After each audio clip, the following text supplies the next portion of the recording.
Hello friends, welcome my YouTube. और शोर के अलावा कुछ भी नहीं था। राजन को आज घर लौटने में देर हो गई थी। रात के सन्नाटे को वो अपनी साइकिल से चीरता हुआ चला जा रहा था। वो गांव की नदी तक पहुंचा ही था कि तभी उसे नदी के पास एक काला साया दिखाई दिया जो नदी के किनारे पानी को घूरे जा रहा था। इतनी रात को नदी के पास देखकर राजन के ना जाने क्यों रोंगटे खड़े हो गए। उसे ऐसा महसूस हुआ मानो उसके पैर साइकिल के पैडल पर जम गए हो। राजन कपकपाते हुए होठों से बोला, कौन है वहां पर? राजन ने इतना बोला ही था कि अचानक वो साया बिजली की रफ्तार से दौड़ता हुआ राजन के नजदीक आ गया। राजन की नजर जैसे ही उस साये पर पड़ी, उसके हलक से एक भयानक चीख निकल गई। इस घटना के 1 महीने बाद अर्जुन का सारा ध्यान ड्राइविंग पर था। उसकी पत्नी शिखा कार में ड्राइविंग सीट के बगल में बैठी हुई एक मैगजीन पढ़ रही थी। शिखा ने मैगजीन रखकर अर्जुन की ओर देखकर कहा, और कितनी दूर रह गया है तुम्हारा गांव अर्जुन?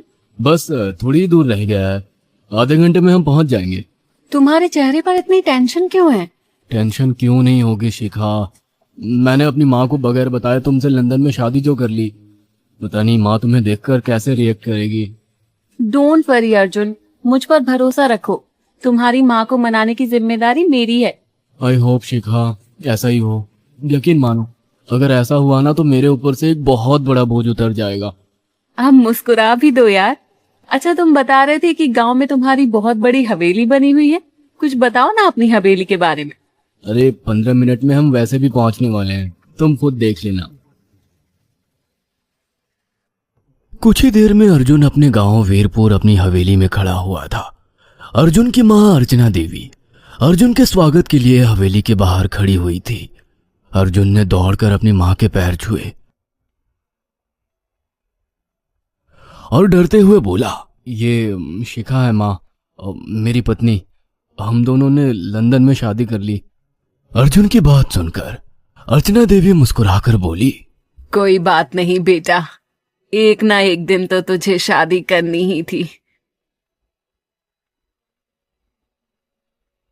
इतना बोलकर अर्चना ने अपनी बहू को गले लगा लिया और वो अंदर आने का इशारा करती हुई वहां से चली गई।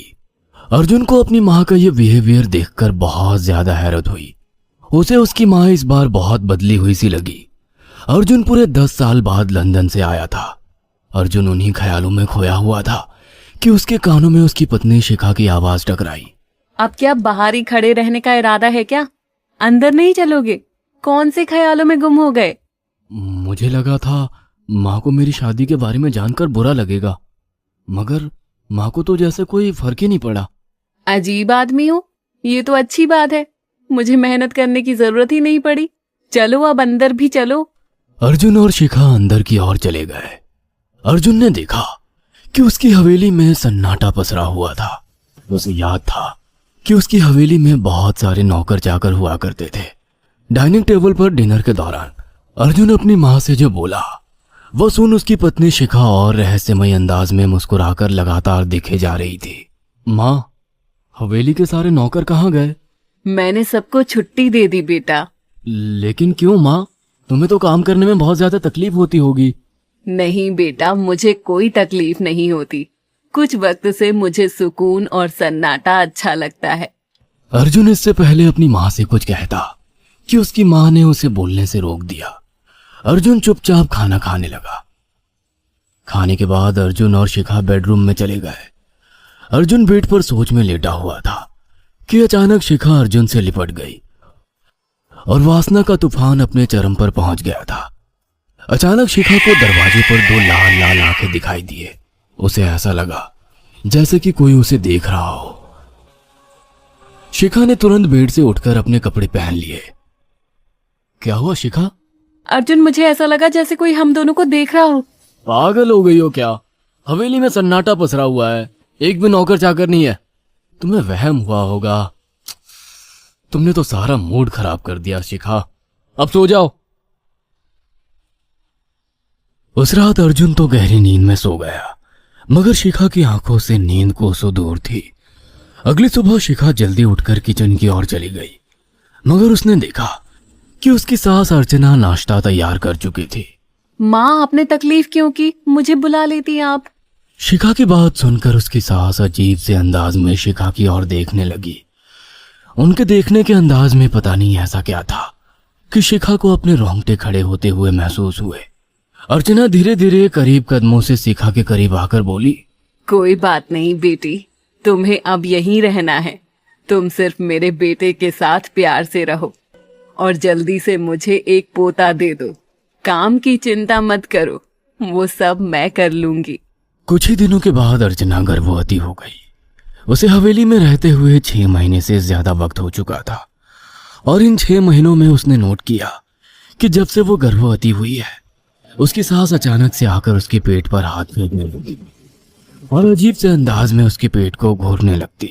शिखा ने तंग आकर अर्जुन से कहा, अर्जुन, मुझे तुम्हारी माँ का बिहेवियर बड़ा अजीब लगता है। तुम्हारी माँ जब देखो मेरे पेट पर आकर हाथ फेरती रहती है। अरे माँ को अपने पोते के आने का बेसब्री से इंतजार है शिखा, इसमें अजीब लगने वाली क्या बात है? मैं तुम्हें कैसे समझाऊं? मैंने माँ की आंखों में एक अजीब सी चमक देखी है। कैसी चमक? शिखा के मुंह से अचानक से एक अल्फाज निकल गया, जैसे किसी डायन की आंखों में होती है। शिखा की बात सुनकर अर्जुन का गुस्सा 7वें आसमान पर पहुंच गया। वो गुस्से से चीखते हुए बोला, खबरदार शिखा, आगे एक शब्द मेरी माँ के खिलाफ मत निकालना, नहीं तो मुझसे बुरा कोई नहीं होगा। तुम्हें शर्म आनी चाहिए शिखा। जब से तुम यहाँ पर आई हो तब से मेरी माँ तुम्हारी कितनी चिंता करती है। वे तुम्हें समय से खुद नाश्ता बनाकर देती है, खाना देती है, यहाँ तक कि हवेली की साफ सफाई भी वो अकेली करती है। क्या बोलूं अब तुमसे, शर्म आती है मुझे तुम्हें अपनी पत्नी कहते हुए। इतना कहकर अर्जुन गुस्से से कमरे से निकल गया। शिखा अर्जुन से बहुत कुछ कहना चाहती थी मगर कह नहीं पाई। उसने महसूस किया था कि चाहे कितनी भी तेज आंधी और तूफान आए मगर हवेली के अंदर धूल की एक परत तक नहीं जमती थी और दिन ब दिन अर्चना के चेहरे की झुर्रियां कम होती जा रही थी। ऐसा लगता था मानो वो जवान हो रही हो। शिखा के अब 9 महीने कंप्लीट हो चुके थे और एक रात अचानक उसे प्रेगनेंसी पेन होने लगे। वो दर्द से तड़पने लगी। ये देखकर अर्जुन घबरा गया। वो दौड़ा दौड़ा माँ को बुलाकर लाया और बोला, माँ, हमें तुरंत शिखा को किसी अच्छे हॉस्पिटल में एडमिट कराना होगा। अर्जुन ने देखा कि उसकी माँ ने उसकी बात को सुना ही नहीं। वो तो बस शिखा के गर्भ की ओर आंखें फाड़ फाड़ कर देखी जा रही थी। अर्जुन एक बार चिल्लाकर कहा, माँ, हमें शिखा को इसी वक्त हॉस्पिटल में एडमिट कराना होगा। नहीं, शिखा की डिलीवरी हॉस्पिटल में नहीं, इसी हवेली में होगी। लेकिन इस हवेली में आपके और मेरे अलावा कोई नहीं है। तभी शिखा दर्द से तड़पने लगी। अर्चना ने अपने बेटे को धक्के देकर कमरे से बाहर निकाल दिया और दरवाजा बंद कर लिया। अर्जुन हक्का बक्का रह गया। अर्जुन दौड़ता हुआ गांव की ओर गया। उसने देखा कि गांव में एक पेड़ के नीचे गांव के सभी बुजुर्ग इकट्ठे थे। उनके हाथों में जलती हुई मशालें थीं। अर्जुन उनके पास पहुंच गया और बोला, मेरी मदद कीजिए, मेरी बीवी को प्रेगनेंसी दर्द हो रहे हैं। आप प्लीज किसी दाई को बुला लीजिए, जितना पैसा चाहिए देने को मैं तैयार हूँ। तभी उसके कानों में गांव के सरपंच की आवाज टकराई, बेवकूफ लड़के, तो अपनी बीवी को एक डायन के यहाँ पर मरने के लिए छोड़ आया। क्या कहना चाहते हैं आप? आप जानते हैं आप क्या कह रहे हैं? वही जो तू सुन रहा है। तेरी माँ एक डायन है।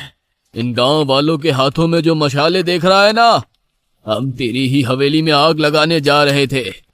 तेरी माँ ने इस गांव में ना जाने कितने नौजवानों को मार कर खाया है। तेरी माँ एक डायन है। लगता है आपका दिमाग खराब हो गया है। आप जानते भी हैं मैं कौन हूँ? हाँ, मैं जानता हूँ। तू ठाकुर धीरेन्द्र प्रताप का बेटा है। तेरे पिता को शक हो गया था कि तेरी माँ एक डायन है, इसीलिए उन्होंने तुझे हमेशा उससे दूर रखा।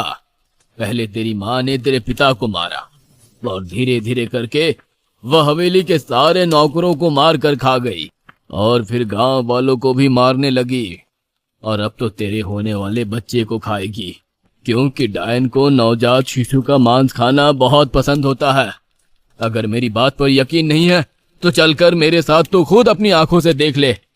इतना कहकर सरपंच अर्जुन को लेकर हवेली की ओर चल पड़ा। उसके पीछे कई लोग थे जो जलती मशाले पकड़े हुए थे। हवेली के अंदर घुसकर उन्होंने उस कमरे के दरवाजे को तोड़ दिया जहां पर शिखा थी। कमरे का मंजर देखकर अर्जुन के रोंगटे खड़े हो गए।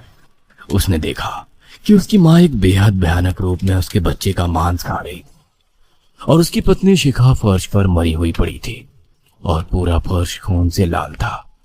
अर्जुन को अपनी आंखों पर यकीन नहीं आ रहा था कि तभी उसकी मुंह उसके ऊपर झपटी। सरपंच ने चीखकर कहा, अरे इस डायन को आग लगा दो, जिंदा जला दो इसे और साथ ही इस हवेली को भी। सभी लोगों ने जलती हुई मशालें डायन के ऊपर फेंक दी। देखते ही देखते डायन दर्द से चीखने और चिल्लाने लगी और कुछ ही देर में वो जलकर राख हो गई। हवेली में आग लगते ही सभी लोग अर्जुन को खींचकर बाहर ले आए। अगले दिन अर्जुन अपनी पत्नी की यादें साथ लेकर आंखों में आंसू लिए दोबारा लंदन वापस चला गया। अगर आपको हमारी ये कहानी पसंद आई हो तो इसे लाइक और शेयर करना ना भूलें।